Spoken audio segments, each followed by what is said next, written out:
আমাৰ মাছাৰ উদ্যোগত খুব সুন্দৰ আমাৰ লীগ এখন ইতিমধ্যে শেষ হৈ গ'ল। লীগ মেটছ আমি কেইদিনমান আগৰ পৰা পাতিছিলোঁ। ওদালগুৰি ডিষ্ট্ৰিক্ট স্পৰ্টছ এছ'চিয়েশ্যনৰ অধীনত চলি থকা যি আমাৰ বি ডিভিজনৰ যি লীগ, ইয়াৰে আমি মাজবাট যোনটো পাতিছিলোঁ 12খন টিমটো লৈ পেলাই আজি আহি ফাইনেল খেল আজি খেলিছিল মাজবাট মাছা আৰু তাৰপিছত দাহালটুংৰি ডুমডুমা।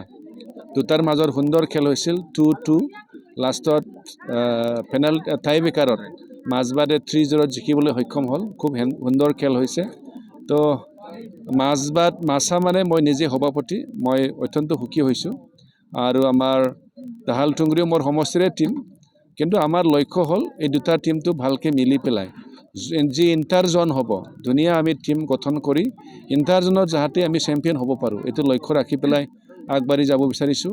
আৰু এনেও মাজবাট আমাৰ ফুটবলত বা আমাৰ UDSৰ অধীনত যি লীগ হয় তাতে আগৰ পৰাই নাম আছে, কিন্তু যোৱা কেইটামান বছৰ আমি অলপ তল পৰিছোঁ।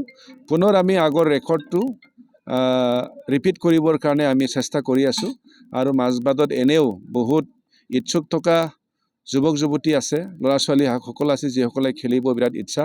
তেখেতসকলক আমি যিমান পাৰোঁ ফেচিলিটি বা এনকাৰেজ দি পেলাই পুনৰ আমি আগৰ যেনেকৈ আমি মাজবাটে খেলৰ ক্ষেত্ৰত যি ধৰণে আমি নাম ল'ব পাৰিছিলোঁ, এইমতে আমি লৈ যাব চেষ্টা কৰি আছোঁ। নাই, এইটোতো আহ্বান জনামেই। মই এইটোৱে আহ্বান জনাম যে খেলা ধূলাত মন দিব লাগে। যিয়ে নকৰক কিয়, মানে ছাত্ৰ ছাত্ৰী হওক বা কোনোবা অন্য কামত ব্যস্ত হৈ থাকক, খেলা ধূলাত আমি মন দিব লাগে। অলপ হ'লেও শাৰীৰিক আমাৰ চৰ্চা থাকিব লাগে আৰু খেলা ধূলাৰ মাজেদি আমি স্বাস্থ্য ভাল ৰাখিব পাৰোঁ। আৰু খেলা ধূলাত আমি ব্যস্ত থাকিলে বহুতো আমি বেয়া এলিমেণ্টছৰ পৰা দূৰত থাকিব পাৰোঁ। চিন্তাবিলাক আমাৰ ভাল হয়, ভাল বন্ধু লগ পায় আৰু ইয়াৰ দ্বাৰা নিজকে সংস্থাপন কৰিবৰ কাৰণে খুব সহজ ৰাস্তা আছে। তাৰ কাৰণে আমাৰ যুৱক যুৱতী ছাত্ৰ ছাত্ৰীসকলকে মই খেলত সদায় মন দিবৰ কাৰণে মই অনুৰোধ জনাইছোঁ।